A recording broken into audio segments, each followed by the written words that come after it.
the kind of that I don't have here.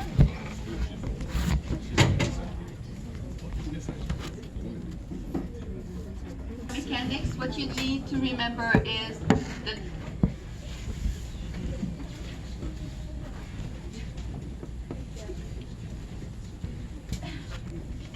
so it will be the thoracic. We will be, like I said last week, we will be looking at the thoracic spine biomechanics from T2 to T12 to T6. Some of that biomechanics will stay the same for T7 and to T12, but we won't go over it because part of it is very different. It's a question of articular surface direction. So we will be talking and assessing T2 to T6 thoracic spine. So first of all, the resting position, midway between flexion and extension, closed back position, full extension. The capsular pattern of limitation, the same as we saw in the lumbar spine, having some decreased side flexion and rotation equally limited, and more than extension. So like I said in the lumbar spine, if you look in the older population, older than me,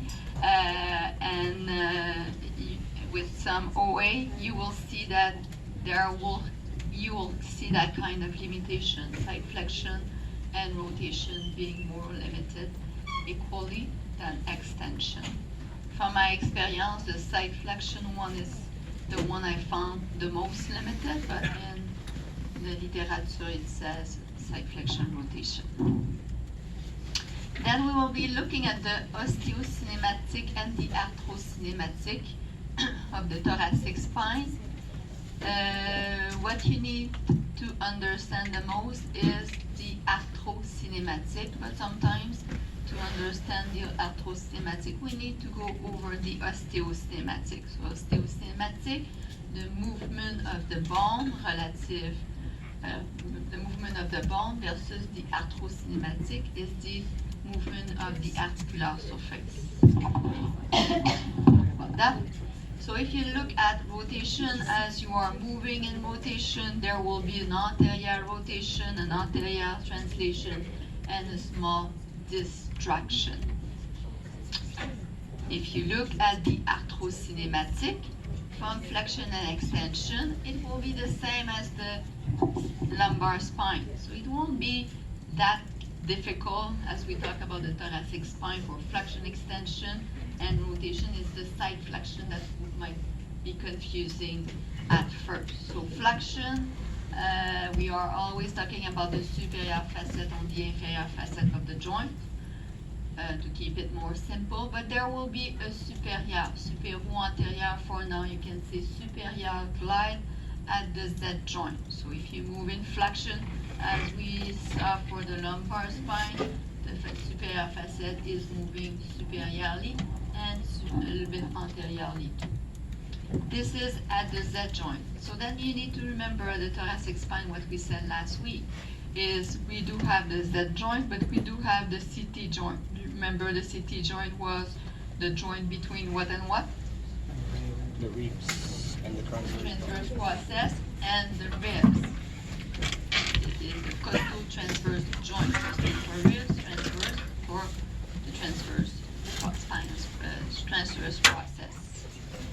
So as you are moving in flexion at both the Z joint and the CT joint, so the superior facet is moving superiorly, anteriorly, and the ribs relative to the transverse process is also gliding superiorly, okay, in the same direction. Shouldn't be too difficult at this point in time. It's like the lumbar spine. Same thing for extension. So if you look at the osteocinematic, there's a posterior rotation, there's a posterior translation, there's a small distraction of the bone. And then the most important for now is if you look at the arthrocinematic and extension, same thing as in the lumbar spine. At the Z joint, the superior facet will be moving inferiorly, posteriorly. If you keep with the inferior superior direction for now. I will be happy. You will see as we will be doing more glides later on. You will need to know the anterior posterior, but for now, that's just saying anterior, superior, inferior is okay for me. And the ribs relative to the transverse process is also gliding inferiorly. So far, so good. That's easy. As we are looking at the rotation from the osteocinematic, as you are, let's say, rotating to the right side, the superior facet is actually doing a ipsilateral rotation, so there is a right rotation, and there is a contralateral side flexion. So in the thoracic spine, when you are rotating to the right side, there is a contralateral side flexion at the ribs, at the facet, but also at the vertebral body and also at the ribs. It's like all the segment, we call it the segment involving the vertebral body with the disc, the facet, the ribs. You are doing a rotation to the right and there's a left translation. Same thing, if you rotate to the left, there will be a right translation. Osteocinematically, as you've got rotation, the ribs will also be rotating posteriorly on the right side, the ipsilateral side, and the left rib will be rotating anteriorly. So as you are moving in rotation, as each segment is actually moving in rotation, at the end of that rotation, translation, there will be tension coming from the ligament of the costotransverse and costovertebral joint. And it will place the joint in the close back position. And that close back position will create a slight ipsilateral side flexion. So as you are doing a right rotation in the thoracic spine, there is a, sorry about that, there is a slight side flexion on the same side.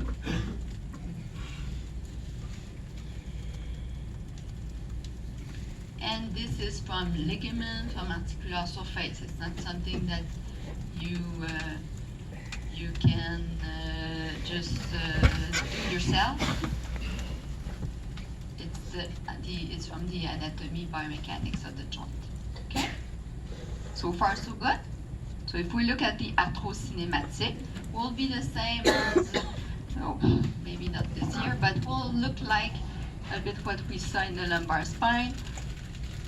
Or anyway, as you are rotating to the right side, at the Z joint, as you are rotating on the right side there will be an inferior glide.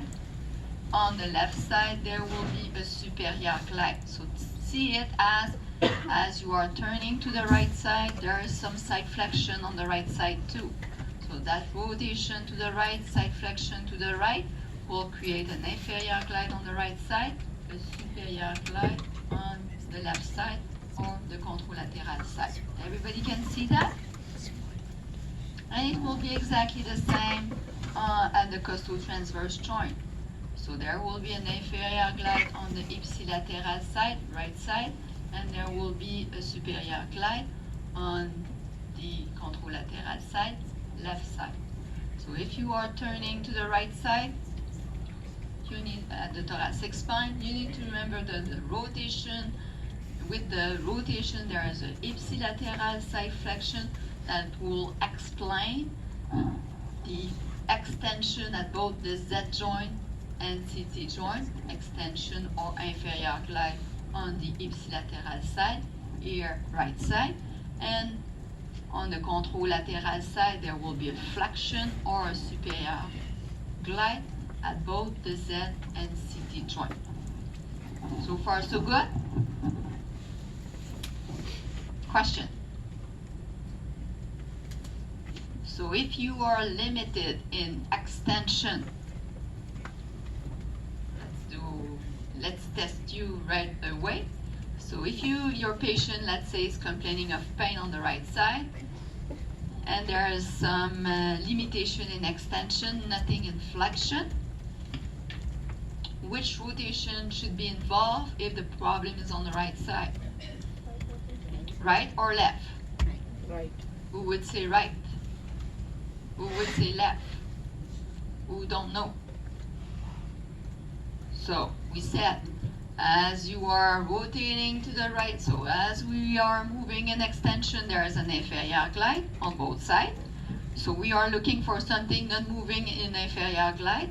We suspect the problem is on the right side because pain is on the right side. If we look at the black and white light, then which rotation is actually creating an inferior glide or an extension on the right side? Right rotation, exactly, for those who had a question mark in their eyes. Good enough? And we will see maybe this semester, if we do have time, but we do have a little bit less time to go over the thoracic and cervical spine because we switched the exam from this week instead of in 2 weeks. So we may not have time to do everything. So if it's not this semester, it will be next semester.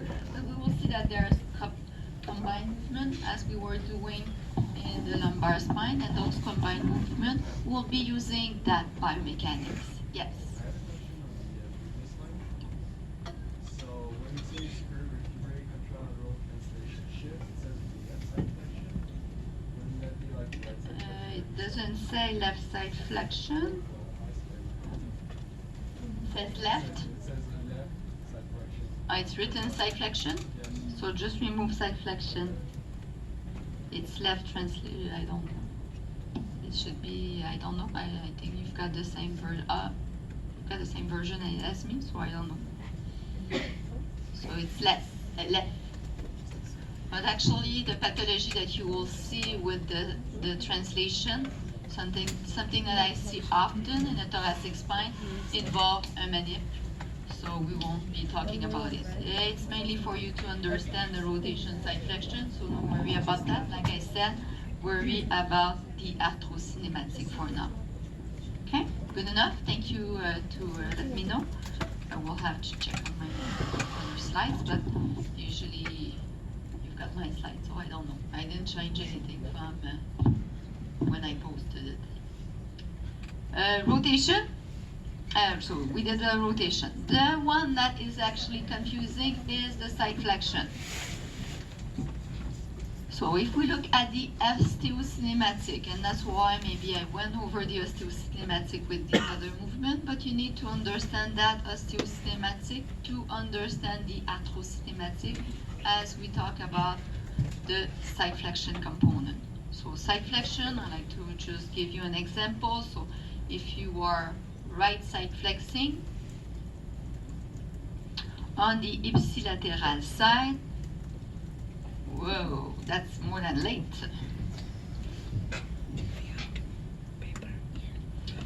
So I hope the one that brought it late, that's okay. But I hope you posted it, submitted it on my course before giving it to me printed. If it's not submitted before time and it's here, for sure you may have a deduction.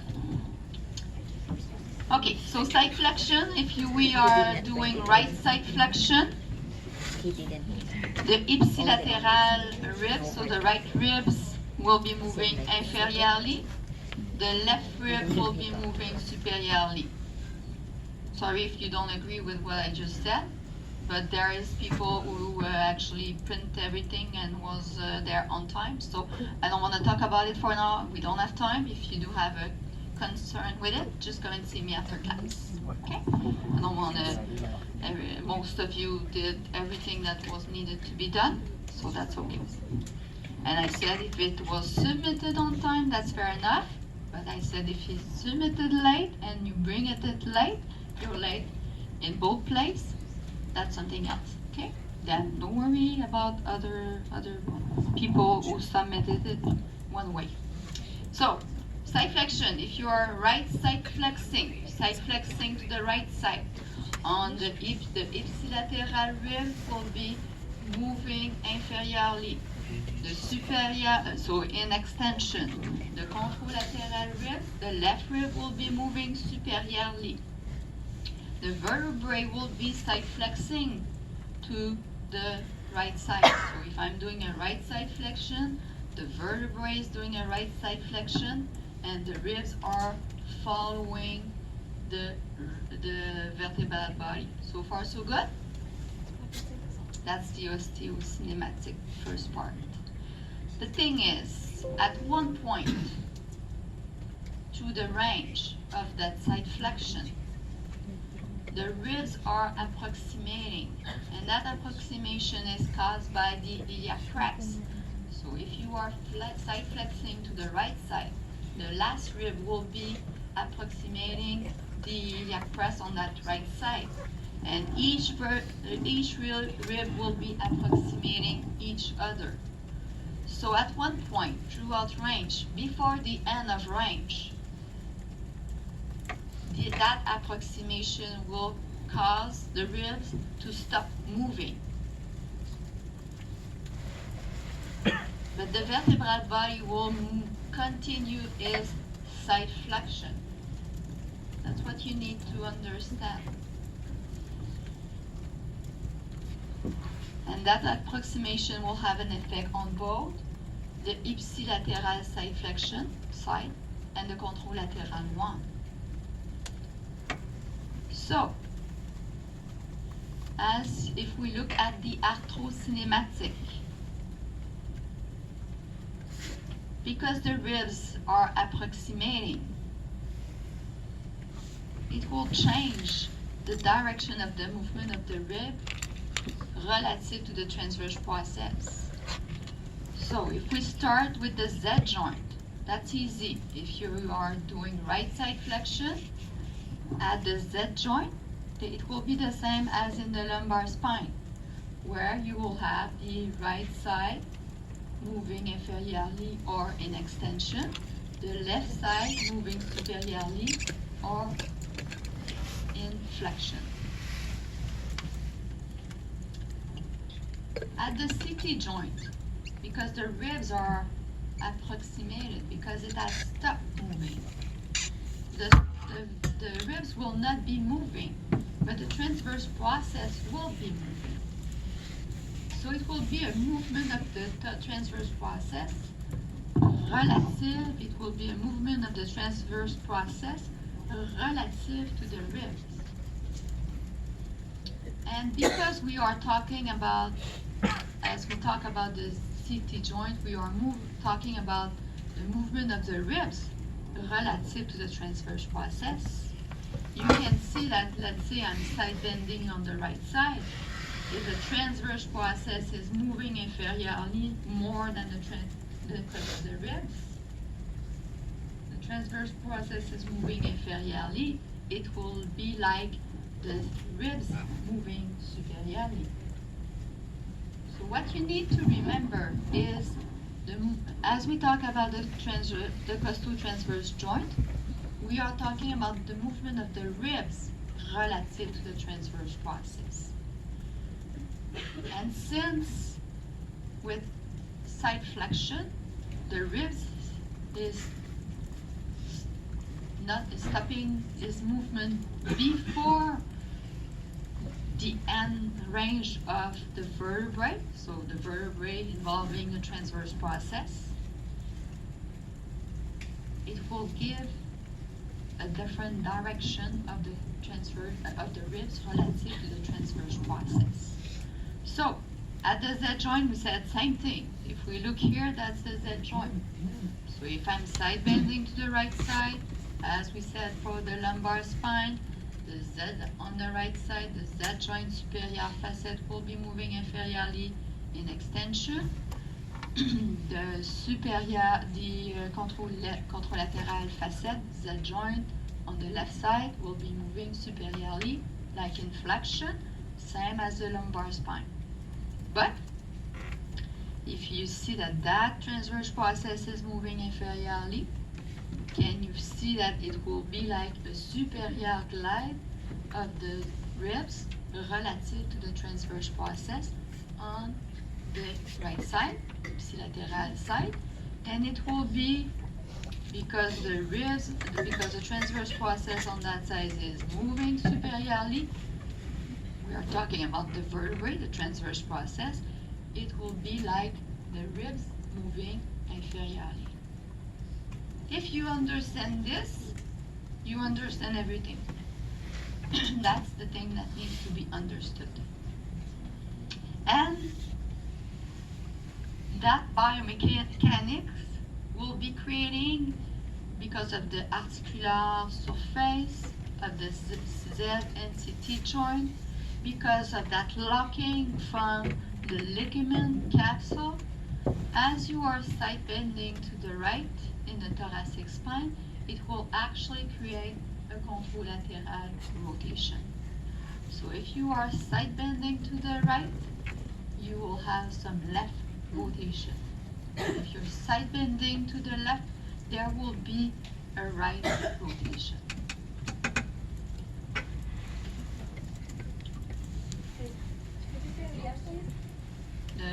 Which part? Last one? So what you need to remember, because of that movement of the approximation of the ribs, because of the articular surface, the tension on the ligament, as you are side bending to one side, there will be a contralateral rotation. So if I have the side bend at the thoracic spine, so as you are side bending on the right side, there will be a left rotation. As you are side bending to the left, there will be a right rotation.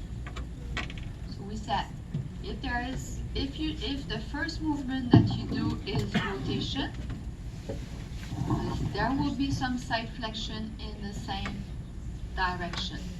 If the first movement that you do is side flexion, there will be a contralateral rotation.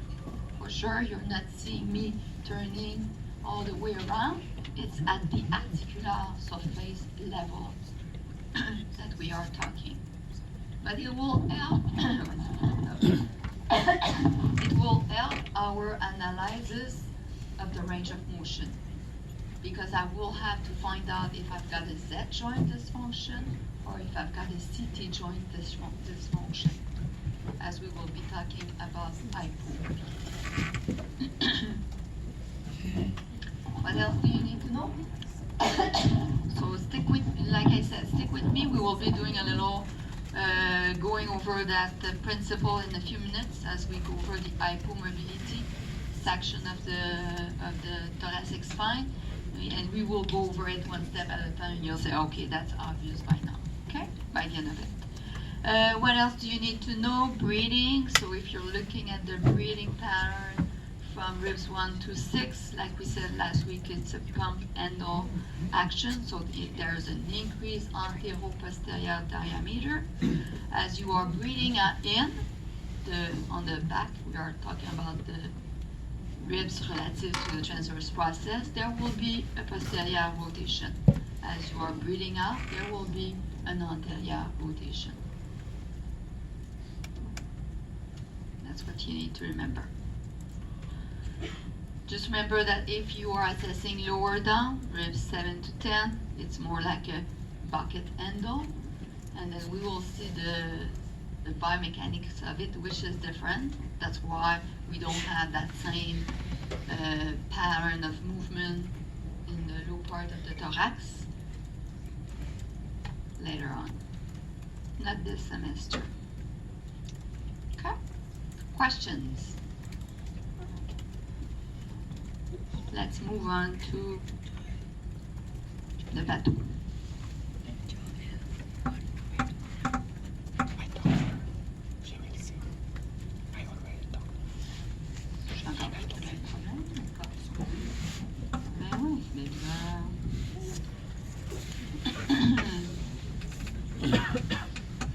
Sorry, I don't know what's going on, and I don't have time to try to fix that for sure. Let's do it this way. That's fair enough. Okay, Pathology of the thoracic spine, pathology and management. There will be two pathologies that you will see mainly in the thoracic spine. Hypo, often there's a lot of hypomobility.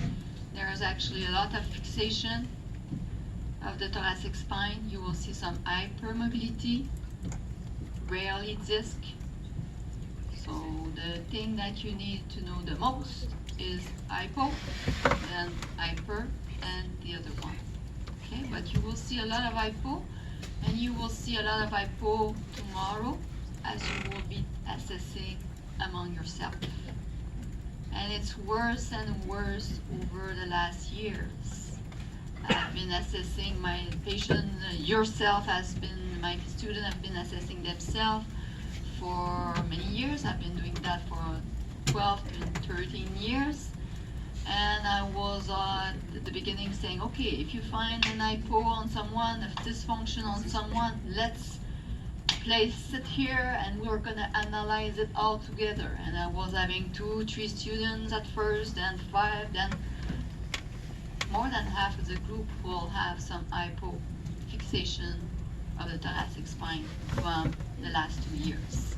And I would say sometimes 3/4 of the students. So we see much more. So you are like a sample. I can do a research on you guys every year.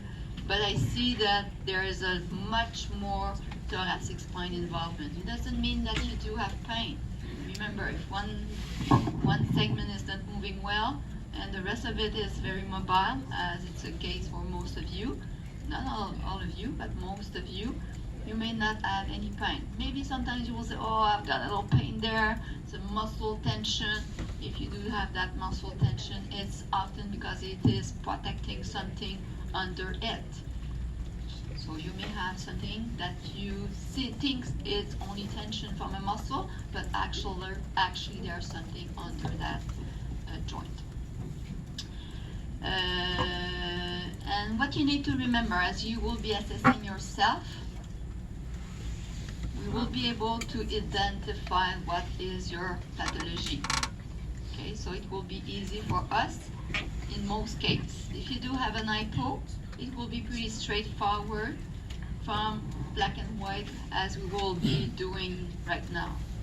If you see that there's a bunch of things and it doesn't seem to follow one pattern, it's even though because you're not specific enough as you are doing your overpressure, you're too general, assessing everything, you're not enough in and range, so ask for help, or it's because that friend has actually a fixation, a subluxation. That's the same. Caro are talking about subluxation, we are talking about fixation. The joint has been moving a bit too much, it's stuck there, it doesn't move in the opposite direction. So there's a lot of fixation in the thoracic spine. So if you feel that everything it's a bit confusing, don't worry, it might be that your patient is your friend actually is having a fixation. We will be talking about hypomobility first. So hypomobility, if we look at the subjective assessment from the clinical presentation, same thing as I will be doing a lot of reps, repetition from the lumbar spine. It doesn't change from the lumbar cervical thoracic like I just said. So for you it might be a good review. So what are the mechanisms of injury? If you talk about hypomobility, it could be from a macro trauma, motor vehicle accident. It might be from a flush, falling on an outstretched arm, falling on the shoulder. Think about all those fracture of the ribs, dislocation. If the impact is important enough to fracture the ribs, can you imagine what has been going on in the thoracic spine? Every movement, everything that involves moving, forcing above the head, with your arm extended, using a long lever arm. A lot of repetitive movement, a lot of poor posture, as we can see in many of our patients. Forward and posture being one of the first one. So look at your patient how they are sitting as you are doing your subjective exam. Often it will guide you through, oh, okay, there might be a problem there. Ask for what they are doing, what kind of sports, what kind of activities, what kind of job, any repetitive movement, any asymmetrical movement they will be doing. This is things you will be finding from the micro-trauma. So often you will not say, they will not say, from sitting in a poor posture, I develop a thoracic spine problem. Okay, so you need to identify, you need to look for, what are you doing? What are you doing in life? Are you sitting in front of the computer all day long? Are you painting all day long? Are you playing tennis, golf all day long? So those information will guide me through, okay, from what they are doing, from my finding in the objective assessment, I will be able to put everything together and say, okay, the problem needs to come from this poor posture, or this repetitive movement, or this activity that you are doing, okay? It's not like, they won't be giving you the answer if it's a micro-trauma. You need to find the answer yourself, as in the lumbar spine, okay? As you look at pain site, if it's the Z joint that is problematic, remember Z joint is very close to the spinous process, so usually the pain will be very local to the spinous process.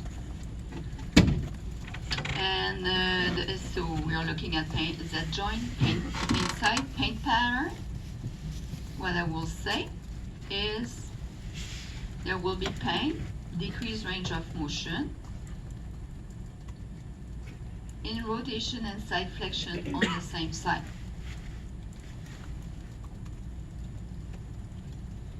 So if there's an hypo, we said from the biomechanics, if there's an hypo in extension on the right, we said extension will be limited.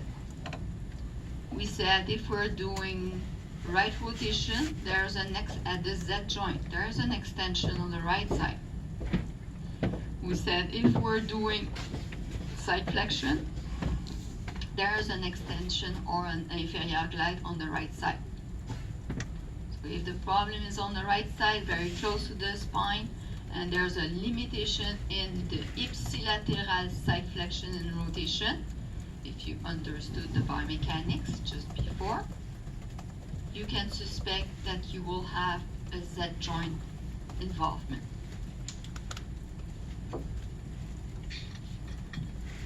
If it's the CT joint that is problematic, the pain will be more lateral, and lateral, the CT joint are that far. Often patient will say, my trap, my rhomboid, my scapula is painful. But if you ask them to pinpoint, you will be able to see it's the CT joint actually. The scapula cannot be painful by itself, it's a bump, except if it's fractured. And they're not sitting in front of you saying, I've got scapular pain. Okay. Muscle, remember, the big muscle are often there to protect the spine. So if there is any dysfunction of the spine, the big muscle will create some hypertonicity to protect the joint, the dysfunction under it. So yes, the muscle can cause pain. Those big muscles can cause pain because it will create like a knot, a tension. But you need to look under it. Sometimes doing massage will help. Yes, there is a muscle tension, but make sure that that muscle tension is not only from having done too much activities, which can be the case, but you want to make sure that there's nothing under it at the Z CT joint, often at the CT joint. Okay? And then the pain pattern will be different from the Z joint because of that side flexion that I just explained before. So rotation will be the same. So if I'm limited in extension on the right, rotation was the same. As you are rotating to the right side, there was an extension at both the Z and CT joint. So if you're limited on the right side, you suspect it's an extension. The right rotation at the CT joint will also be involved. What did we say about the side flexion? Which side flexion will bring an inferior movement of the ribs relative to the transverse process? Will it be right side flexion? As we are doing right side flexion, we said the ribs stop moving, the transverse process is moving, so it's like a superior glide because we are naming it relative to the ribs. So if I'm doing right side flexion, there will be a superior glide of the rib relative to the transverse process. That's flexion, that's not extension. If I'm doing left side flexion, as I'm doing left side flexion, the superior, the transverse process is moving superiorly, which is like the rib moving inferiorly. So if there's an involvement at the CT joint, the pain will be often more lateral, closer to the scapula, at the CT joint level, and then rotation and contralateral side flexion. So rotation and side flexion in the opposite direction will be limited because of the side flexion component.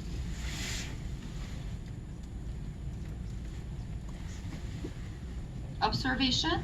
So if you look at the breathing pattern, at the Z joint, the breathing pattern will not be involved, but if you look at the CT joint, there might be an hypo, so posterior rotation as you breathe in, and anterior rotation as you breathe out.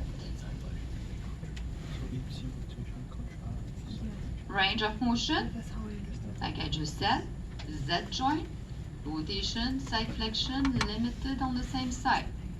CT joint, rotation, side flexion, limited on the contralateral side.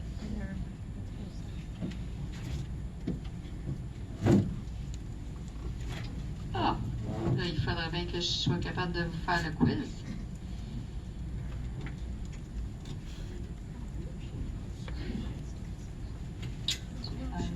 Oh, let's do it this way. Okay, high probability. You don't have the answer, so you need to follow. So, if from range of motion, active range of motion, the hypomobility is at the Z joint or CT joint. If you've got a decrease, can you see if it's small? I don't know how to reorganize it. If someone knows, you can come and see me. Otherwise, I will try to change it at the break. Can you see? It's on your slide. You've got it on your slide. Can you see on your slide? You've got all screen.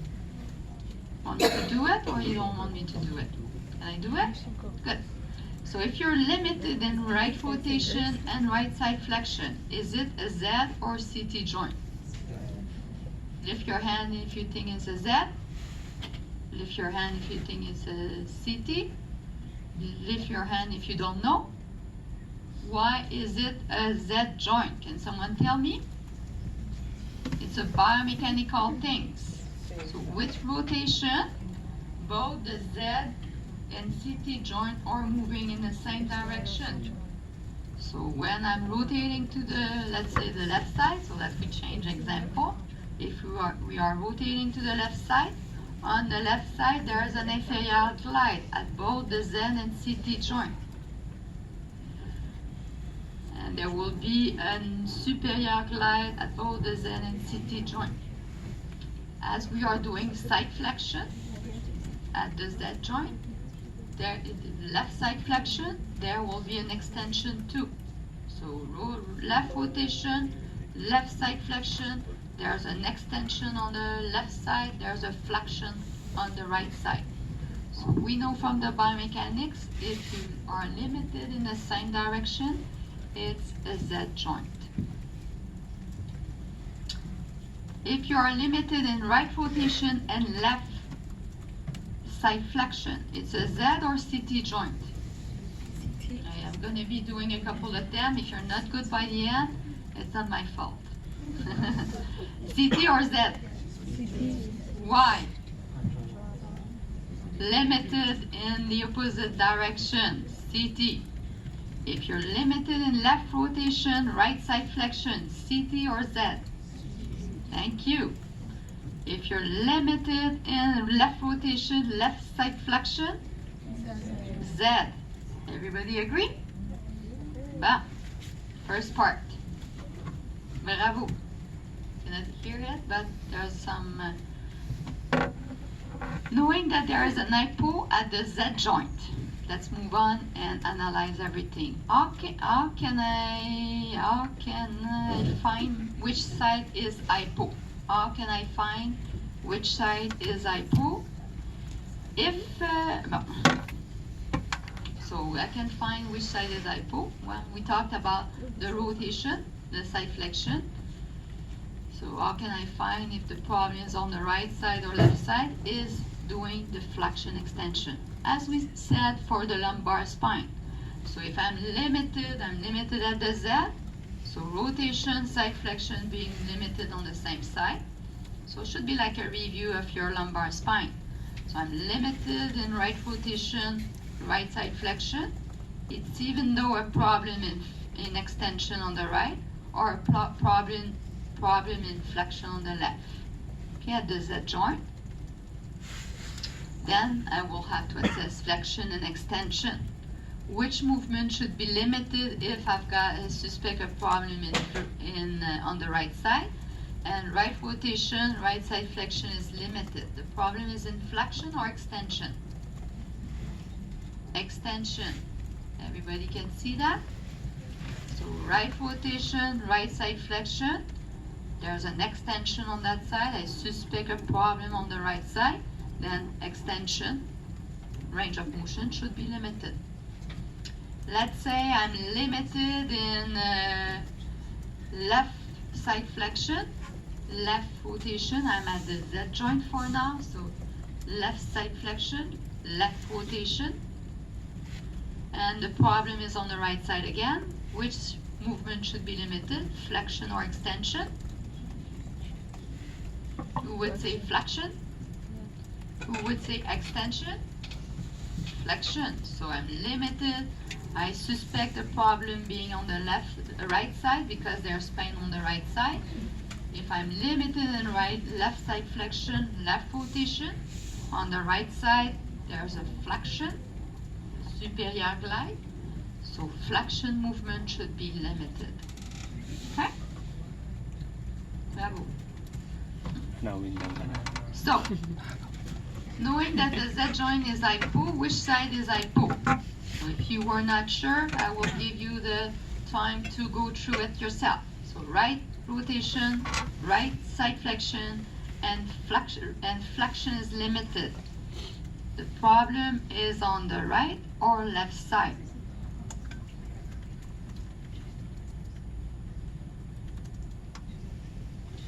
Who would say right side? Who would say left side? Who don't know?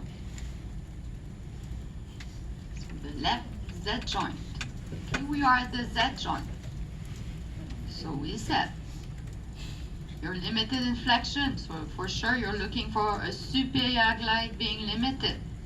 Right rotation, right side flexion will create an inferior glide on the right side, a superior glide on the left side.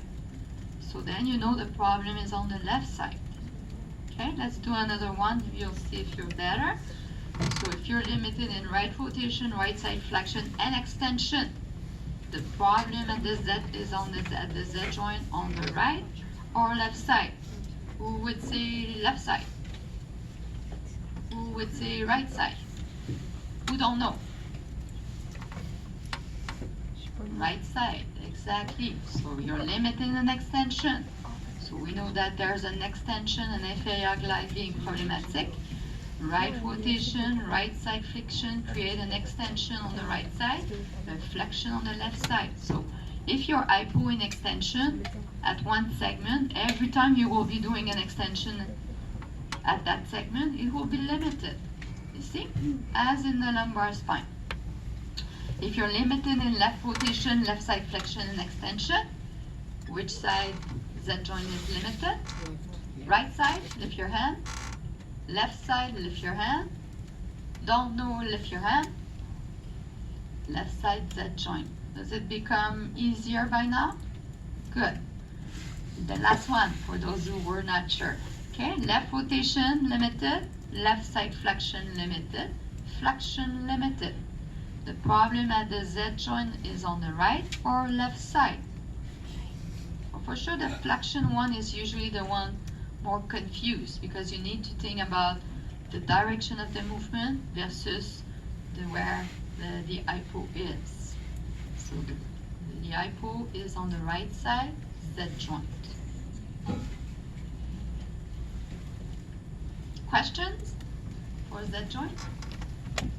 And I have to say Z joint is pretty straightforward. We will go over the one for the CT joint, which is more complex. Okay? So if you've got an hypo at the level of the Z joint, how can you find out which side is hypo? If you did rotation, side flexion, then same thing, using flexion and extension. So, from my experience, starting with the rotation is the easiest one movement to identify if you do have hypo. Then side flexion, you need to be very specific. Most of you, as you start, are doing too much lumbar side flexion, so you are missing the thoracic spine hypo if there is an hypo. Okay, so you really need to, we will go over it tomorrow. And then doing flexion extension. Why is it easier to use rotation? Because there's a lot of rotation in the thoracic spine, not much in the lumbar spine. Side flexion then, because you can compare with both rotation, side flexion, you can compare from side to side. For sure, flexion extension, you don't have anything to compare with, so for sure it's more difficult. So if you start with where's the pain, in the black and white life, for sure, where's the pain? Which rotation seems to be limited? Then can you match it with one of the side flexion? Then after use the flexion extension component. Okay, that's my little trick. You can do whatever you want with it, but by the end of your assessment, you should be good to identify if there is any hypo. So, knowing that there is a CT joint hypo, which side is hypo? Then it will be a little bit more confusing. So you need to think about the biomechanics. So if there's a limitation in right rotation, there is a limitation in left side flexion, and there's a limitation in flexion. So you're limited in flexion. You know that there's a problem with superior glide. Do you think that the problem is on the left side or right side? Who would say the right side? Who would say the left side? Who don't know? I will be giving you a little trick right now. Okay? Left side. It is confusing if you try to analyze the side flexion. Follow me one sec. Follow me, everyone. Even if you're talking, trying to explain to your friend, I will be giving an easier trick maybe. Otherwise, explain after. If you, for sure, using the side flexion, it's a bit confusing because you need to think about the movement of the vertebrae relative to the ribs, and then use the movement of the ribs, naming the movement of the ribs relative to the transverse process. What I will say, if you found in your, I wasn't talking to anyone specifically, so, so if you found that from your rotation and side flexion, the limitation is in the opposite direction, then put apart the side flexion, use the rotation. Why? Because the rotation will be matching the flexion extension, okay, in the biomechanics. So if you say, oh, I'm limited in right rotation, left side flexion, I know it will be a CT joint. And I'm also limited in flexion. I know it's a flexion and right rotation. So flexion, we are looking for something in flexion. Rotation to the right. If I'm doing a rotation to the right, there's a flexion on the right or left side. Left side. Does it become more obvious? Easier? Yes. That's my trick.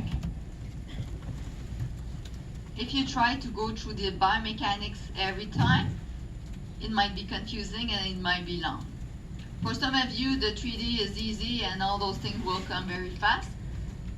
If it's not the case, you don't have to go through that principle every time, that thinking process every time, but understand why we do have that CT being involved with the rotation contralateral side flexion.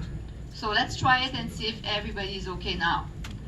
I'm limited in right rotation. I'm limited in left side flexion. I'm limited in extension.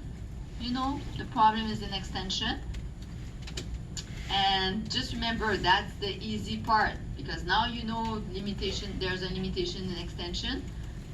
In real life, it won't be that obvious. Okay, the rotation side flexion will be the most obvious, but for now, as we go through the analysis of it, we will see as you will be doing it in labs tomorrow. So we know that there's an extension problem. So from what you can see here, the problem is on the right, left side, or left side. Who will say right side? Who would say left side? Who don't know? So right side for those of you who found it. So if I go through it again, since some of you didn't know, what did I say? I say use the extension and the rotation. Extension, inferior glide on both sides. So you're looking for one side not moving inferiorly, not moving in extension.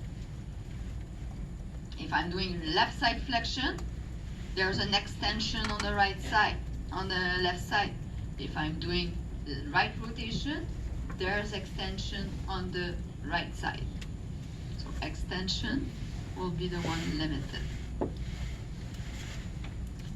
If we are going through left rotation, right side flexion, and extension, the problem is in extension on the left or right side. Left side, very good. If we are going through left rotation, right side flexion, and flexion, so the problem is on the flexion side, flexion, on which side? Right. Right side. Exactly. Good.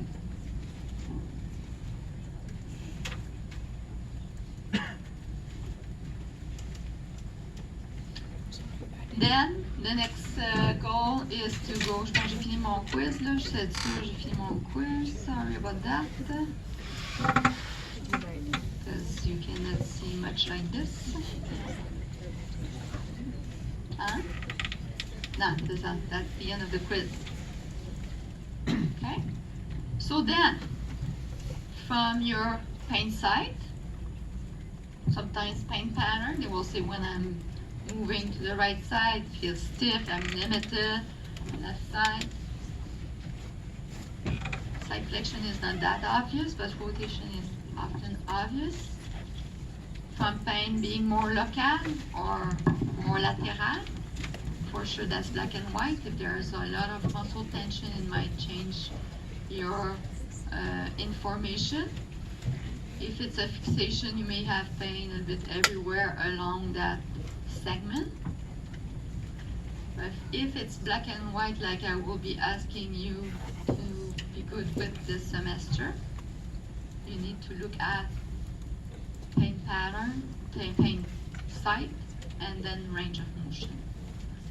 Those will tell you if it's a Z, CT on the right side, left side, inflection or extension. Then the next step is to do the passive accessory glide, or the PA, to find out which level is affected. So for sure, if I found from my subjective exam and my objective exam that the pain was local at the Z, the limitation was in rotation side flexion on the same side, I suspect a Z, I will be looking for that Z joint problem on that side. You may find different kind of hypo. Make sure that as you are doing your PAs, what you're looking for fits with the rest of it. Okay, that's the challenge as you work with the spine. You will find different things. Make sure that you don't forget where was the pain site, where was the patient's pain, what was the complaint, pain pattern, what was the range of motion being limited, and does it fit with the PAs I found? Okay, is it painful? Is it their pain? Is it usually where they do have pain if it's not painful right now? Because sometimes they may not be irritated. They may need to sit for a couple of times or do repetition of movement before it's irritated. But the day they see you, they might be not too bad. So sometimes pain is one thing, but the end feel, it's what you're looking for. Most of the time I will say to my patient, let me know if you do have any pain. I will be doing my assessment and I will stick to one spot and they will say, yeah, that's there. Yes, I can feel it. So I can compare from my findings. I found something there and that's their pain. Okay, that's the way it works. We will be looking at there. You may have some associated condition. So like any other part of the spine, as we were doing the lumbar spine, we were talking about the SLA, pony bend, even if we haven't practiced the pony bend yet. In the thoracic spine, it will be the slump test. And we will keep it for the thoracic spine because it can be used for analyzing different things. It will be a case where you do have a thoracic pain, and if I'm doing a slump test, does it reproduce any of your thoracic spine pain? Okay, that's all we will see this year. Because it may reproduce back pain, it may reproduce leg pain. That will not be what we will be looking for. Treatment. I don't want to hear anyone saying, I don't know what to do with those kind of hypo. Everything that is done in the assessment can be used in the treatment. Lumbar spine, we were doing PAs, we were doing pivot.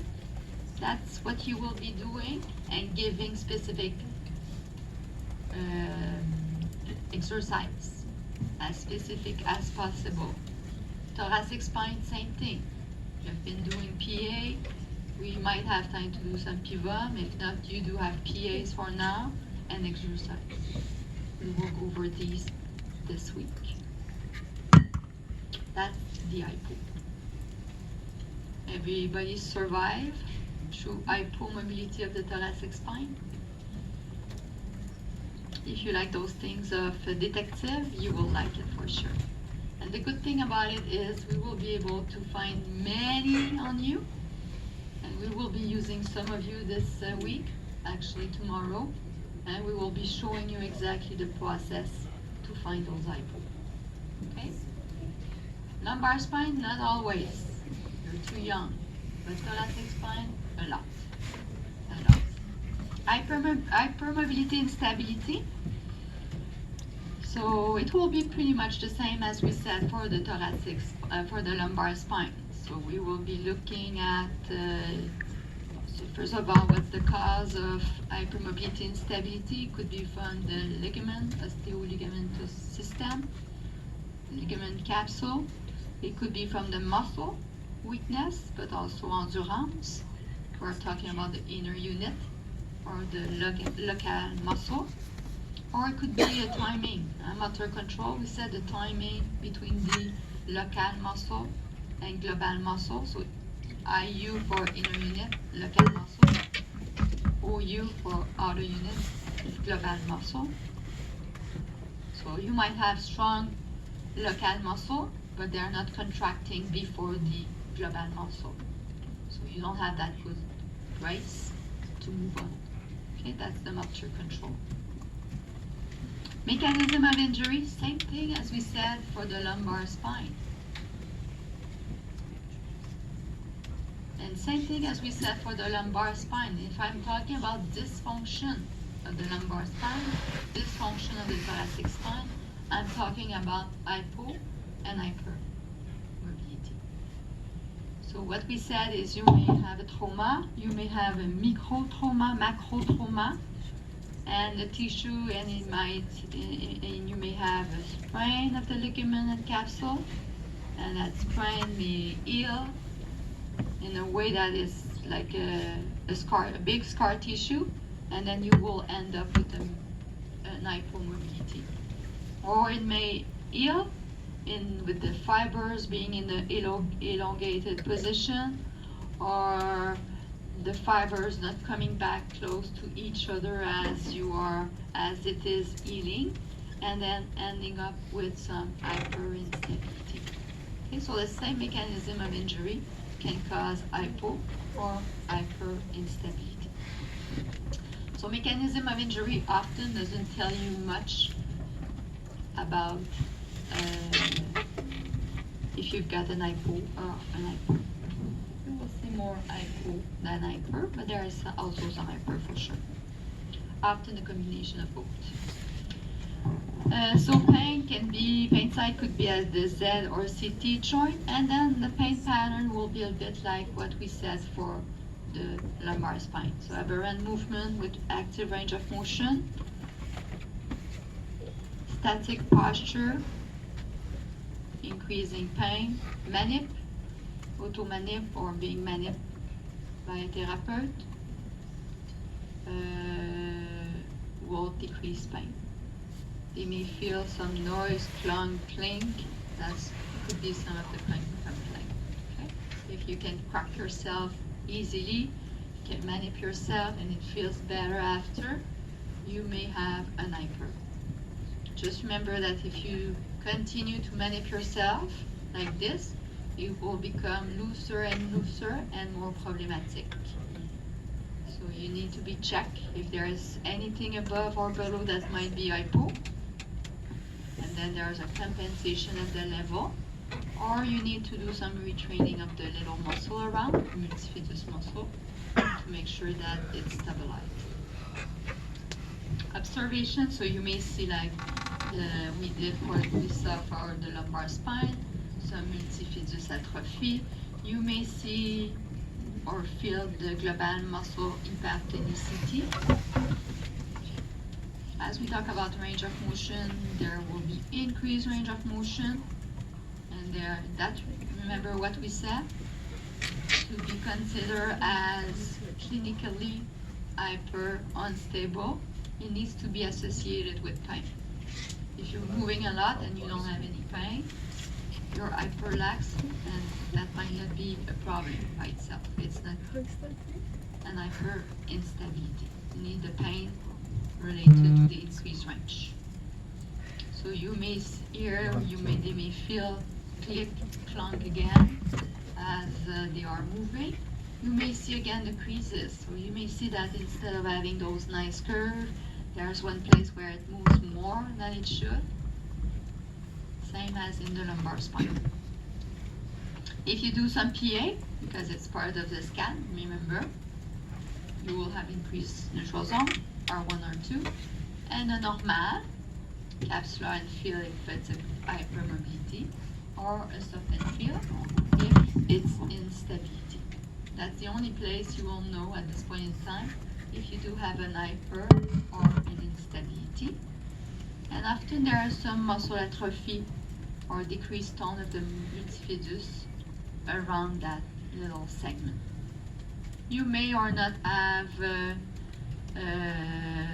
associated condition, like we said before. For any one of the conditions that you will see in the spine, you may have some neurodynamic involvement. It needs to be tested. It's part of the scan as you are doing the thoracic spine. And we will be doing a biomechanical assessment, a stability test, which is a bit like the activocellulaire, but it will be done, it's called the prone arm lift. The prone arm lift in the sitting position or in the prone position, where you look the capacity of the trunk to load to support the load as you are adding tension from the arm. Treatment, same treatment as you learned for the lumbar spine. So you will have to retrain the local muscle, the inner unit, but also the transverse abs. Even if you're in the thoracic spine, you need to make sure that the transverse abs are stable to ensure that you will have a nice stability of the thoracic spine. You will have to decrease hypertonicity if there is hypertonicity. Having a good breathing pattern, a diaphragmatic breathing pattern, is also often useful with those patients. Making sure to go over the posture. If they do have poor posture, creating the hypermobility, for sure it will need to be addressed. Hypermobility. We'll be finishing the thoracic spine before we take a break. Are you okay? Yes! Yes, Isabelle, we are. Disc herniation. Rare, very rare at the thoracic spine. Why? Because the posterior longitudinal ligament is very thick at that part of the spine. And you've got the ribs, the head of the ribs, which are also protecting the disc. If there is any disc in the thoracic spine, it will be around T7-8, more than T6-7, more than T9-10. Mechanism of injury, flexion, rotation. Same mechanism of injury as we saw for the lumbar spine. Pain side, if it's a discogenic pain, meaning the referred pain, remember from the lumbar spine, discogenic means it's more referred pain. The pain will be most of the time, not always, but more antero-posterior, like a shooting kind of pain. If it's a radicular pain, the ventral, you remember the ventral rami are following the ribs, so the pain will be in between two ribs. The pain will be important. Pain pattern, complaining of pain often with rotation, everything that involves compression, so lifting heavy object. Remember, contraction, compression being one of the tests that will be positive for pain if you've got a disc. So every time they are lifting things, it will be painful. The rotation component put a lot of stress on the disc, so as in the lumbar spine, can be part of the pain pattern. That's the main pain pattern for the thoracic spine. Coughing, sneezing, deep breathing can also be painful. Observation, they may be in a flex position. There will be a lot of muscle spasm. Range of motion, non-capsular pattern of restriction, you may find different things, but usually the side flexion and rotation are limited.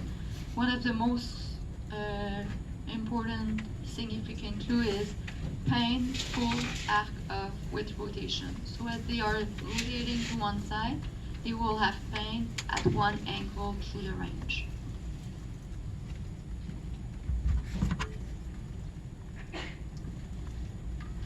If you do the compression, it will be painful as in the lumbar spine. If you do distraction or traction, is the same. Decreasing tension on the disc will be less painful. Exactly as we said for the lumbar spine. It's like a review. If you're on good page for your exam in 2 days. Associated condition. If there is a you may have a radiculopathy. If you do have a radiculopathy, the neuro exam will be positive. If it's a lateral protrusion, you will have nervous signs and symptoms. If it's central, you will have spinal cord compression, signs and symptoms. Same thing. I'm just saying the same thing over and over. Okay? Slump might be positive. Most of the time, if there's a compression that is important enough to compress the conductive part, for sure, the connective tissue will also be affected. Okay? Then, is it only refer pain? Then, may have different findings. But remember, we don't see disc in a thoracic very often. Treatment, so education to avoid flexion rotation, compression, so lifting heavy object. Traction will be one of the treatment. Muscle release will be one of the treatment. Almost the last slide for the thoracic spine. So I want to talk just a bit about the costal dysfunction of the anterior joint. So remember that there is a joint posteriorly. We haven't talked much about the anterior one. But you may have a ligament sprain of the wrist attaching to the sternum. It could be from microtrauma, it could be from macrotrauma. So the pain side will be very local to the joint. Most of the time it will be painful with some movement, so not specific movement, but with movement. It's a question of what's going on. The breathing will be painful. Pain will be very local to the joint like we just said. Treatment to treat as any other ligament, so following the healing process. I just want to mention it so that you don't forget that there is also anterior joint. We don't see it often neither, but sometimes, and that's easy. You treat it like healing process stage. Questions? So we will be going over the thoracic spine biomechanics again this week, as we will be assessing everyone. And we will then be doing all those little ones. Let's have a little break, 10, 15 minutes or so. If you do have any questions, remember that there's an open lab this afternoon. So we're going to have time to try to fix it for sure. Yes. Can understand.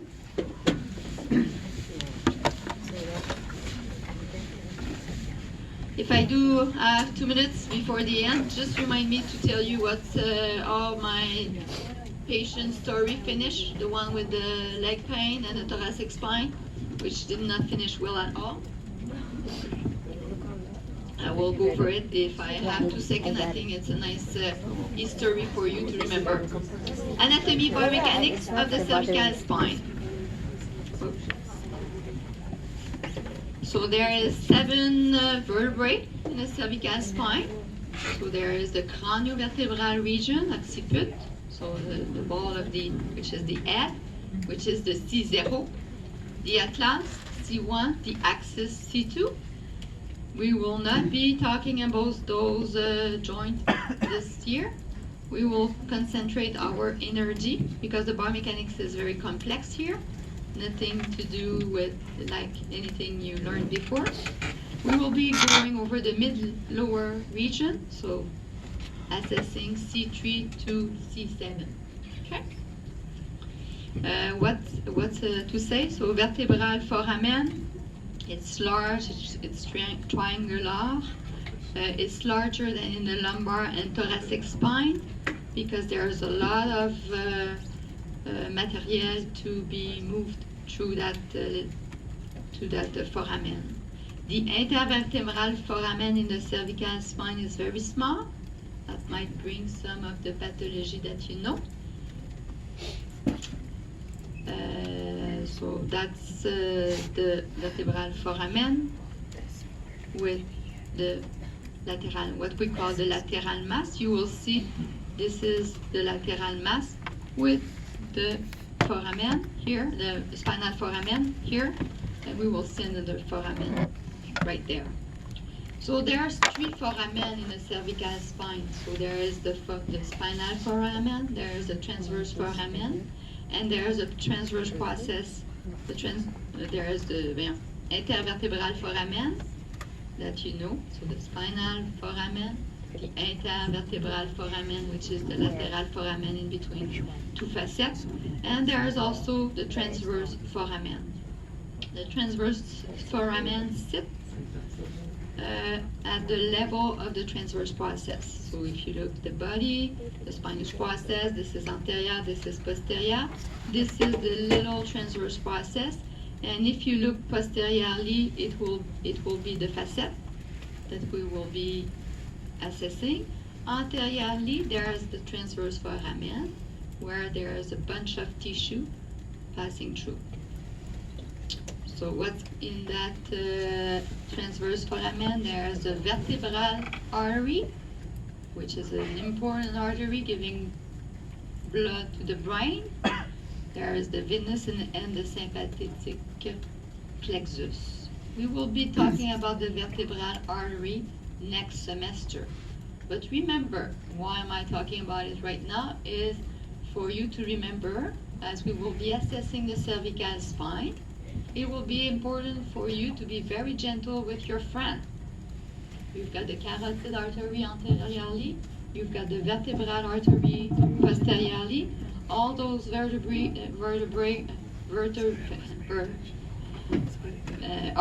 are giving blood to the brain. So you don't pull and twist your friends at the cervical spine as there was nothing important there. Okay, you need to be gentle as we will be doing the cervical spine. We've got the spinous process. What you need to remember is the spinous process are in line with the facet, the joint that we will be assessing. Is it the case in the lumbar spine? Is the spinous process in the lumbar spine, is the spinous process in line with the Z joint? Yes. If you are palpating spinous process of L5, right next to it, it will be L5S1. L4, right next to it will be L4, L5. Is it the same in the thoracic spine? No. This is where you should say no.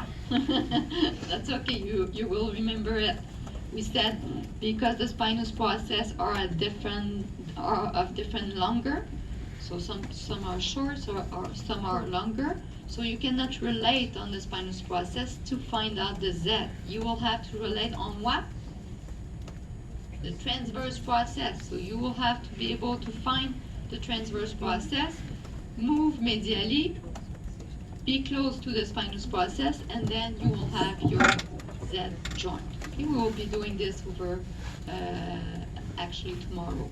But at the cervical spine, they are in line. You find the spinous process. Right next to it, it's the Z. The problem is to find the spinous process, which is not easy in the cervical spine, okay, because of the lordosis, the muscle over it, not easy.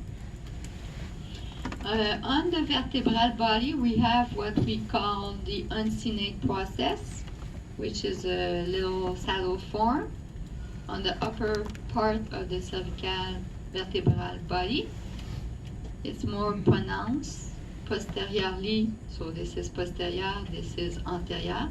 As you can see, it is present posteriorly and laterally, and that process is formed between the age of 9 and 14 years old. Okay, so in younger population, they don't have those uncinate process. If we look at the disc, between C2 and C7, the nucleus is very small. It is smaller than in the lumbar spine. So you see, if the smaller is the nucleus, the less chance you've got of having some disc herniation. It needs to travel much more into the fissure.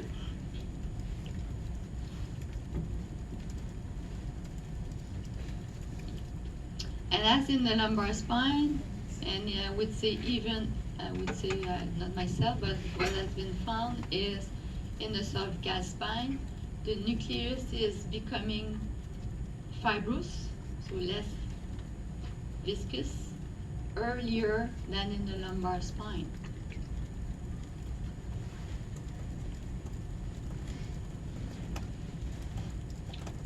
So because it is fibrous earlier in age, because of the oncovertebral, because of the uncinate process, we will see that normally on a normal disc in a cervical spine, there will be a lot of torsion, there will be a lot of translation, a lot of stress on the disc, there will be a lot of fissure on the disc. Those fissures will be found in normal disc and will be found early in age. So early on, it will, the more medial they are, the less involved there is, the more lateral they will come with aging. But this is something you may see on the disc, and the disc will, that's a normal cervical spine disc. Okay, and it's caused by being more fibrous earlier in age, because of the oncovertebrals, all the rotation that we do have in the cervical spine, it will create a lot of stress at the disc. And the way for the disc to react is by having those fissures. And the only reason I want you to know it is if someone is saying, oh, I've got a disc in a cervical spine, just from an MRI, just make sure that it relates to your findings from your subjective objective exam. Okay, so you will see a lot of discs on the MRI. Most of them won't be positive.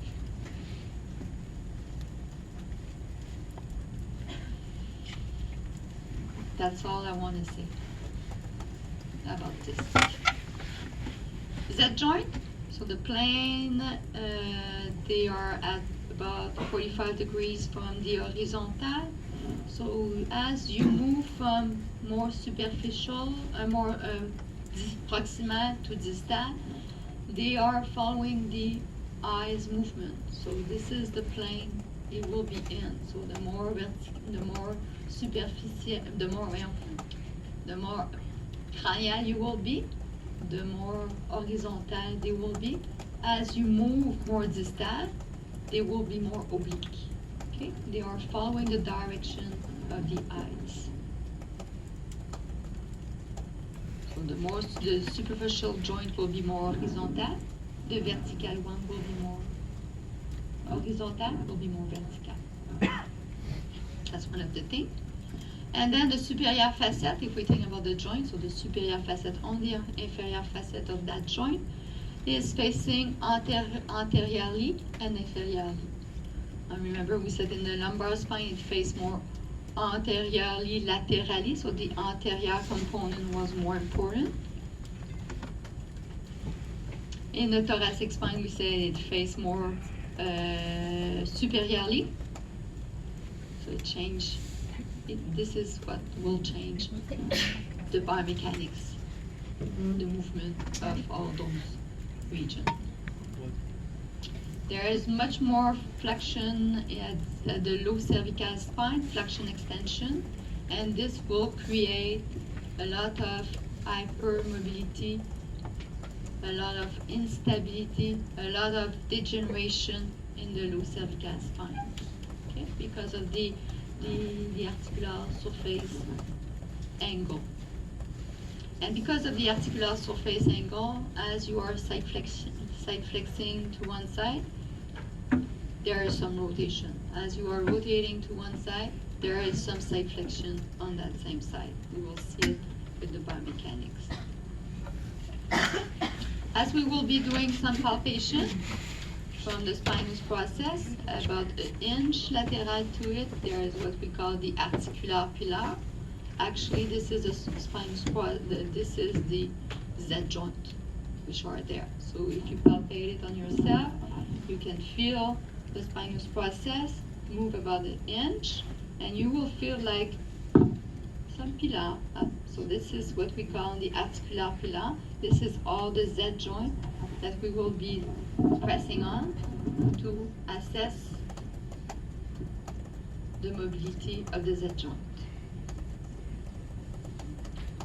There is some what we call U joint. So in the and this is specific to the cervical spine. The cervical spine, as everywhere else, we do have the Z joint. You will see that we do have some U joint too. So there is what we call the oncovertebral the U joint, or actually, sorry about that, or actually the oncovertebral joint. They are also called the joint of Luschka. And these are formed by what we just said. So a lot of translation from the disc, the uncinate process that is formed with age. So with degeneration of the disc, the fissure of the disc, the uncinate process which will form with aging. So around 8, 9, 10, 14 years of age, you will have some U joint in the anterior aspect of the neck. Okay? You don't find it in the craniovertebral spine. It's from C3 to C7. And these joints may become dysfunctional, and you will see that there's a lot of structure that pass very close to those joints. This is your U joint, very, very close to the trachea. If you're palpating your trachea, right next to it, that's your U joint.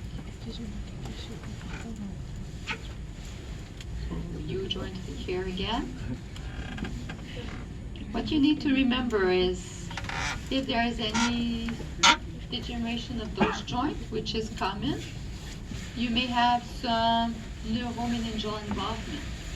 There's a lot of all your brachial plexus and all your nerve sheath from the cervical spine moving in the leg, moving in the arm, are actually very close to the U joint. So there's a lot of neurodynamic involvement that could be caused from the cervical spine, but also from the Z joint, but also from the U joint. It's very close to the nerve roots. It's very close to the vertebral artery. It's very close to the anterior spinal cord.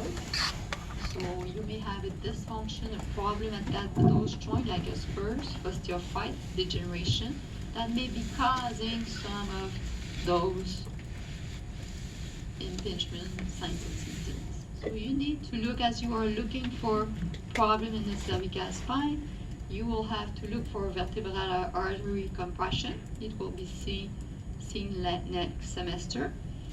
You will want to look for any nerve root compression, which might not come from a disc, but from a spurs in the U joint. You may want to look for any anterior spinal cord compression, so any signs and symptoms of spinal cord. There's a different muscle, so the global muscle that we will be looking at. We will be using the global muscle as we will be assessing for the stability, so the sternocleidomastoid, the anterior scalene muscle, the splenius capitis muscle. Those muscles, remember, lies in the lumbar spine. They protect the spine, so if there is any hypermobility, instability, dysfunction, they may become hypertonic to protect something under it.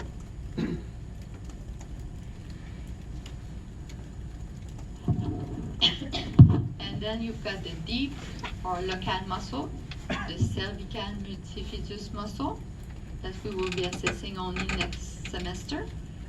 But the deep neck flexor muscle that we will be assessing this semester. Okay, so they are very deep. The only thing that you need to remember is they are actually too deep to be palpated. We will be using the global muscle to see if the local muscle are working, since we cannot palpate those deep flexor muscle. There is also some deep muscle on the back of the cervical spine that will not be assessed this semester. but I put it there so that you know it for next semester. Okay? It's not an anatomy course. I will not be asking you questions about the anatomy, but can you relate the anatomy with the pathology? That's what I'm trying to do here. So what you need to remember is the deep muscle should be working all together. They stabilize each segment. They are dynamic stabilizer versus the ligament, the capsule, which are static stabilizer. And often if there is any dysfunction, they become weak or inhibited. That's for the muscle. Nerve root. So you need to remember that in between occiput and C1, there's C1 nerve roots that exist there. And remember that from C8 to, there's C8 roots, but there's only 7 vertebrae.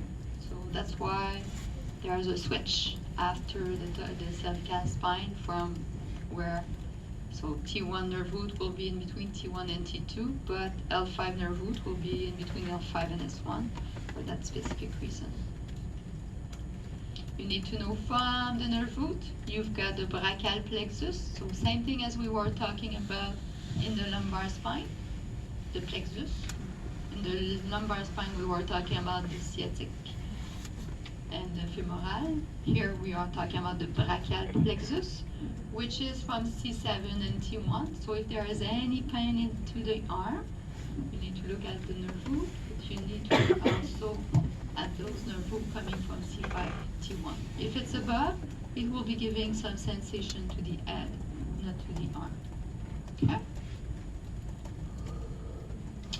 Surface anatomy can be done in the lab for sure. Biomechanics, easy. Whoa, a break. Thank you. So capsular pattern, same as everywhere. Side flexion, rotation equally limited, and could be more than extension. Resting position, slight extension, that's the lordosis. The closed back position, full extension. Biomechanics, so going over the osteocinematic, but what I want you to know is the arthrocinematic. So if you move in flexion, the bone is moving anterior into anterior rotation, anterior translation. Extension, posterior rotation, posterior translation. As you are rotating to one side, there is an ipsilateral side flexion. And there is a contralateral translation. So if you're doing right side, the right rotation, there's right rotation, right side flexion, left lateral translation.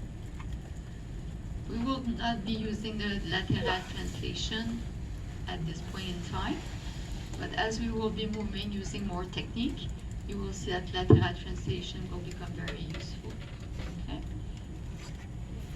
So if we look at the arthrocinematic, same thing as in the lumbar spine, almost. For flexion extension, it's the same everywhere anyway, if you look at the Z. So if you look at flexion, there's a superior, antero-superior. I'm okay with you using the superior translation. If you move in extension, the inferior translation.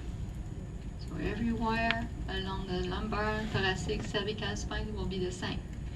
Rotation, if you're doing rotation, it goes with side flexion like I just said. And then if you look at the arthrocinematic, we will say, if you are rotating to the right side, the left right side flexion, the glide will be infero-medial posterior. We call it an IM, infero-medial posterior. It glides in an IM on the ipsilateral side. It glides superior, anterior, and lateral in the side direction as you are rotating to the right side. Okay?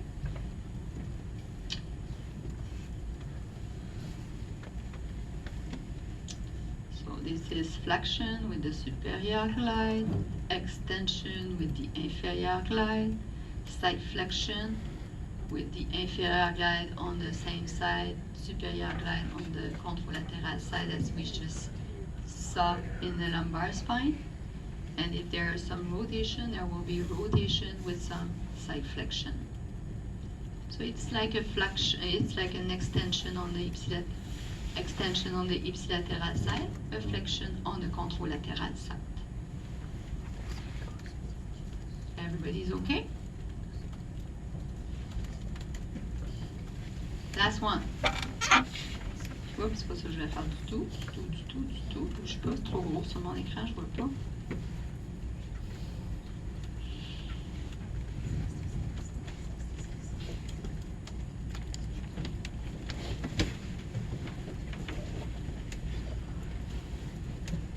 Pathology of the cervical spine. The last, oh boy, excusez-moi.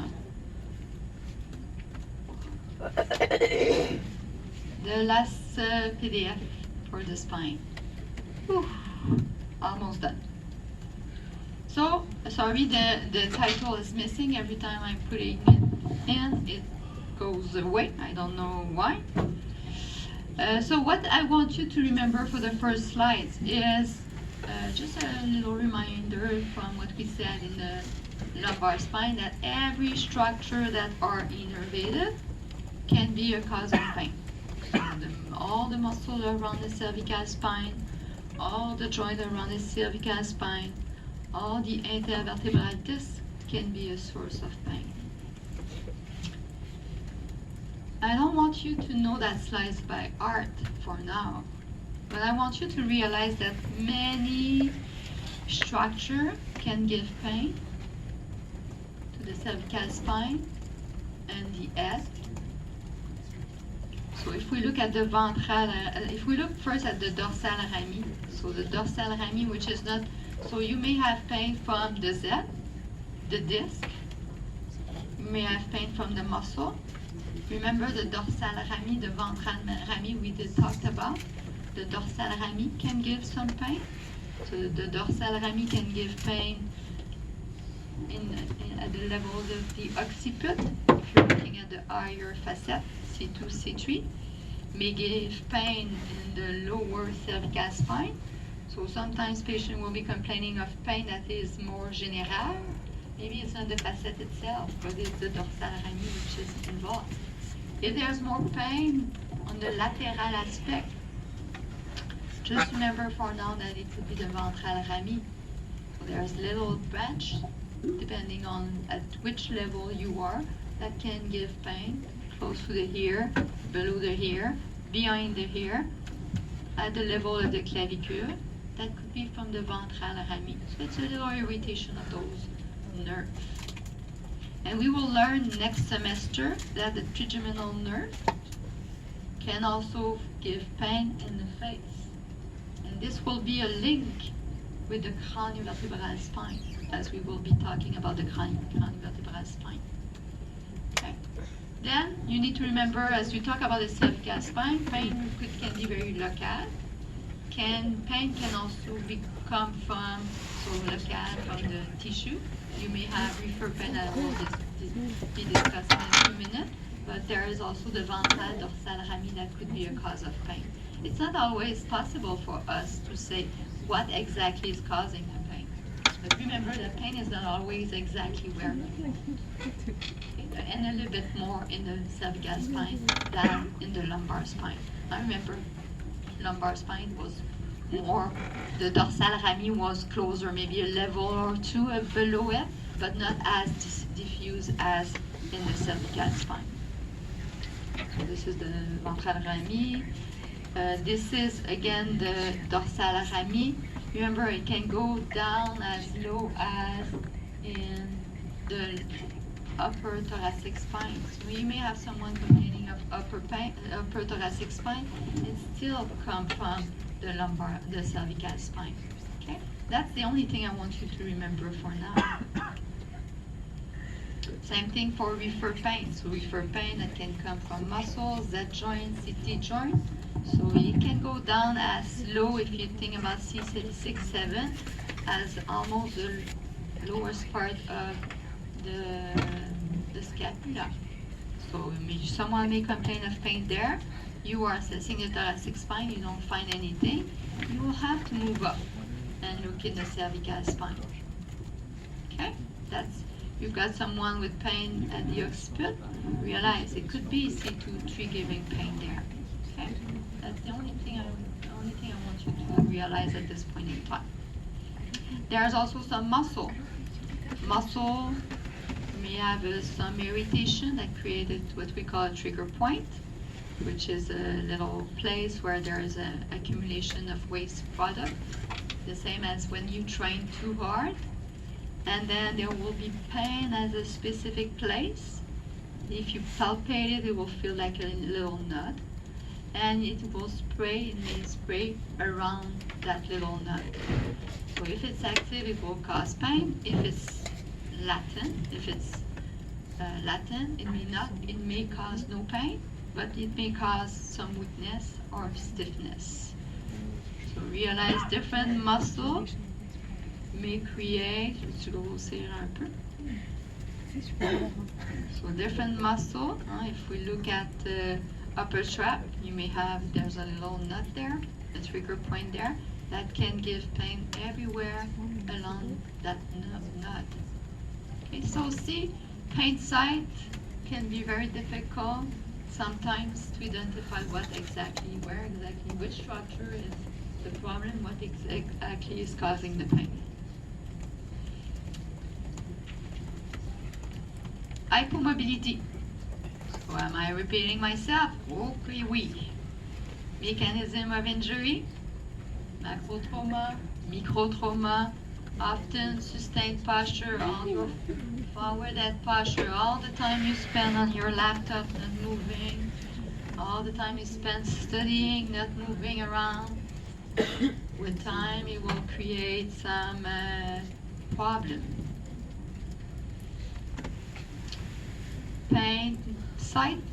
Pain can be local if there is only one Z joint being problematic. We're talking about hypo here, but remember, you may have some pain that comes from the dorsal, ventral rami, from that level.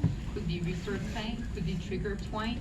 So you may have something local irritating the muscle. The muscle will become hypertonic. With time, the muscle being hypertonic, it will create a trigger point, and then you're stuck with all those kind of pain. So the black and white life is easy. The gray life is not that easy. That's what I want you to remember. Pain pattern. The pain pattern for hypo, same as the lumbar spine, same as the thoracic spine. Pain pattern and range of motion should follow each other. Limited in flexion, side flexion on which side. This is the way you will deal with it. Observation, you may see a poor posture, but you may see anything, you may see nothing. But just realize that poor posture is often a problem. That's why I wrote it there.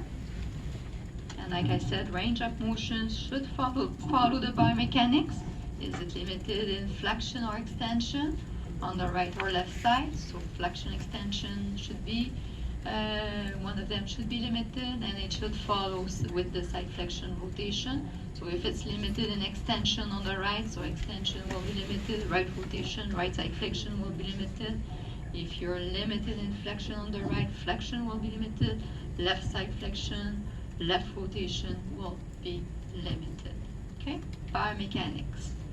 And then you need to make sure that your range of motion pattern seems to fit with the patient's complaint. The most important thing is the patient's complaint.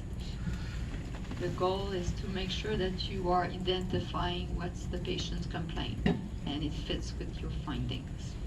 I am repeating myself, I know. I hope it's a nice review for you. Pain is usually at end range, where you stress the tissue, you tension the scar tissue. And remember, if you do have a range of motion of the cervical spine being limited, you do an assessment of the cervical spine, you don't find much, or you don't find anything. Remember, as you are moving the cervical spine, there is also some movement coming from the upper thoracic spine.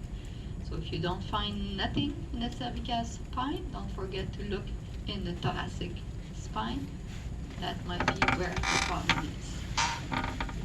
We will be doing passive accessory glides, the PA, looking for decreased neutral zone R1, R2, early caps and fill, and pain reproduction. That again should be fitting with everything else you found so far. The associated condition, the neuromeningeal involvement, will be what we will call the upper limb neurodynamic test. So you may find and that's okay, we will be talking about it in detail later on. Upper limb neurodynamic test, so it could be ULNT, or it could be ULLT, upper limb tension test. Both terminology are used. So you're looking for a positive one. It may be positive. Doesn't mean that it is positive. Treatment. So everything you did, so if you did some passive accessory glides, it was you found something, you did some PVM, you found something. We will not be doing PVM of the cervical spine this year. Maybe thoracic if we do have time. We will be using those PAs, PVM as an assessment, but also as a treatment. And you should know which exercise you should be giving if your patient is limited in flexion on one side, an extension on one side. That's something we will be looking at in the CRW, but you are responsible to be active in your learning and think about all those things by yourself too. But don't tell me that you don't know what to do as a treatment for hypo. You should. If you don't, read again. You should. Okay? Easy? Do you agree it's like a review of what I just said so many times so far? So that's why we can go that fast over all those things. Hypermobility and stability, exactly the same thing. So I'm sure I could have give you those slides and you can review it by yourself. But my experience is when I'm doing this, usually students don't read it, so we are going over it all together. Clinical instability, that's the same Penjabi, same model, just the spine. So, and then to be positive, so you're looking at the inner structure, the ligament capsule, you're looking at the muscle, you're looking at the neural drive, the motor control of all those. And remember, to be clinically unstable, hypermobile, you need pain that is associated with that hypermobility instability. I don't think I need to go over the neutral zone and the elastic zone and the clinical instability. All those things have been said in the lumbar spine, and I think you can review it again and again. I wrote it there so that you don't forget about it as you are reading the cervical spine, but it's actually all the same. What could be the cause of an increased neutral zone and instability, hypermobility? Same as in everywhere else. So the mechanism of injury, microtrauma, macrotrauma, so poor posture being often a problem. Okay? There has been a research on Cook Canal where they did a survey with some ortho manual physical therapy experts, and they found some signs and symptoms that should help us identify if you do have a cervical spine instability. Okay, so you see that little star. If there's a little star, you should know. That's a significant clue that you should look for if you suspect an instability.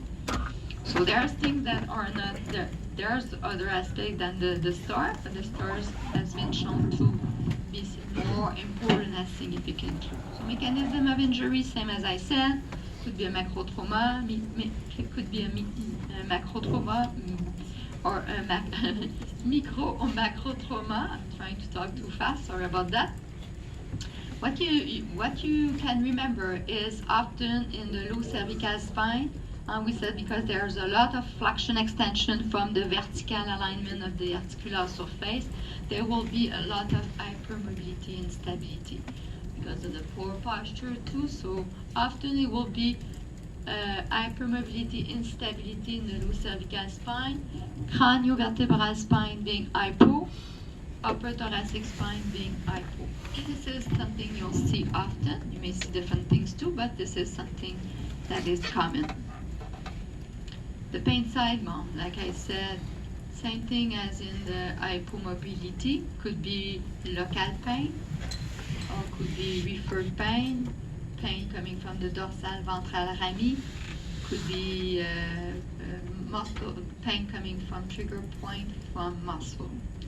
Things that has been shown to be important, significant clue is the feeling that they feel their head, their neck being unstable. This is an important clue. Feeling that their head is shaking or having a loss of control over their neck is also a sign that has been shown from that study. They may feel clock noise. They may feel noise, click, clock, but it's not part of what they found in that study. As you're looking at pain patterns, so increased pain, so static posture, as in the lumbar spine, has been shown to be important finding. Feeling fatigue, inability to hold their head up is also one of them. They may feel sharp pain as they are doing sudden movement. This is all significant clue that you should remember. That could be a nice exam question. Those little stars, just like this. Not for the second midterm, and you will have a final exam too.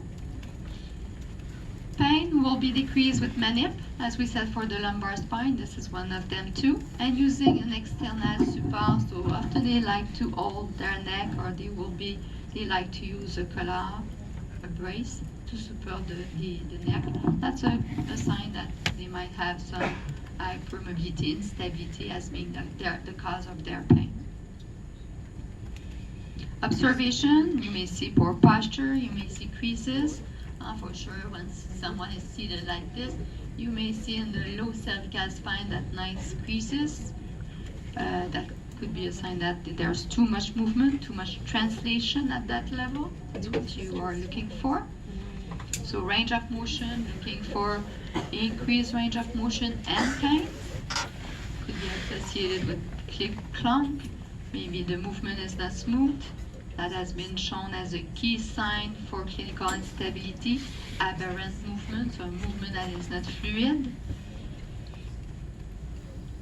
As you are doing PAs, PVOM, it will be increased neutral zone or 1 or 2, normal, capsular and field or soft and field. And you may have some associated condition. Like I said, associated condition like neurodynamic, neuromeningeal involvement can be found in any kind of patho that you will see. Okay, you need to do the test and see if part of their problem is actually if there is actually a neuromeningeal involvement. For sure, you are looking for arm pain. If there's no arm pain, it's not part of their pain. Like if there's no leg pain, there's no neurodynamic involvement. You can look at you will have to do it from your scan. It might be positive or not, but it's not their pain. You may do some prevention then. We will be doing a little test that is called a craniocervical flexion test tomorrow. That will be the test that we will be doing for hypermobility instability. That's the biomechanical assessment that you will be doing. And we will go over it in class. Treatment, retrain the local muscle as needed, the timing between the local muscle and the global muscle as needed. Talk about posture, posture, maybe posture to avoid if the posture is a problem, if it's repetitive movement, if it's specific things.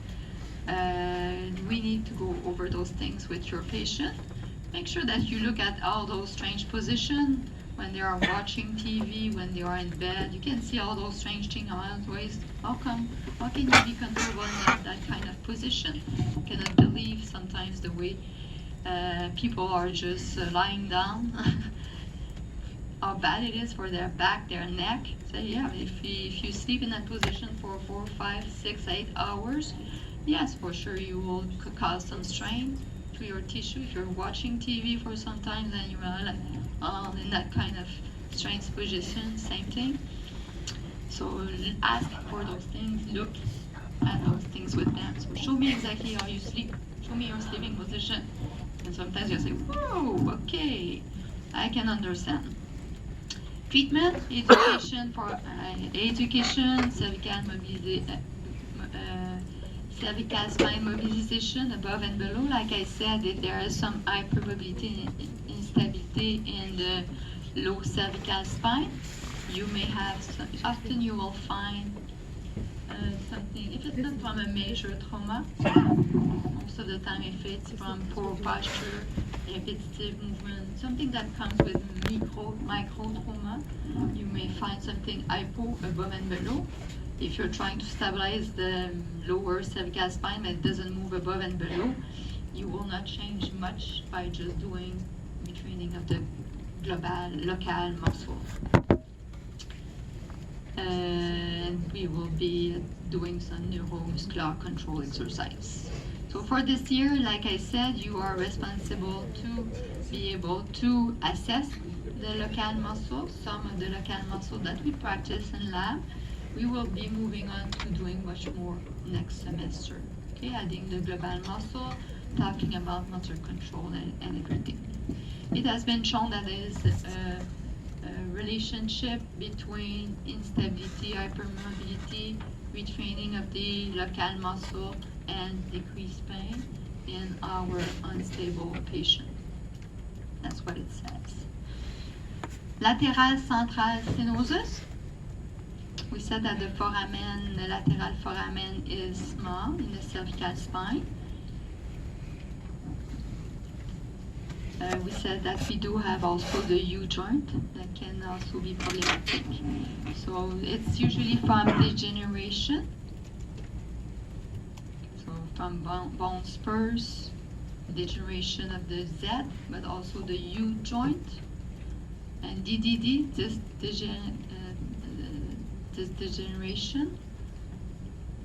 degeneration disease, if you want to know exactly. So this degeneration, remember, it's not like it's not a disc lesion. It's not the pathhho of the disc. It's a disc that has been degenerative, and then it's thinner than it should. So if it's thinner, it's reduced the space between the intervertebral foramen, and it can cause some stenosis. Could be central stenosis or lateral stenosis.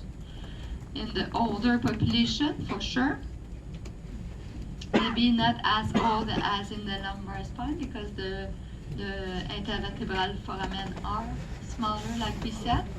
I will see more stenosis in the cervical spine than the lumbar spine myself.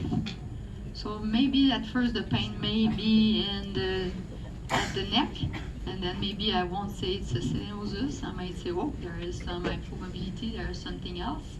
But if there is, with time, they will have arm pain. So this is pretty much the pattern they will have. So arm pain, neck pain for some times, and then with time developing some arm pain. So everything, pain pattern, everything that involves closing the foramen, giving some arm pain, opening the foramen, causing some decrease in arm pain.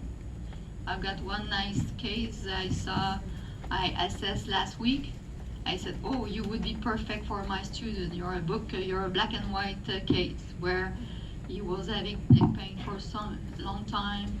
He was having that strange posture in the side flexion, right side flexion and having some numbness for a couple of months. And he did different things and wasn't able to get rid of that numbness. There was a nice hypomobility of the both Z joint and U joint. I just opened the canal, the intervertebral foramen. Well, not like this, but with more specific technique. The second time, he was already 80% better. So when you know what to do,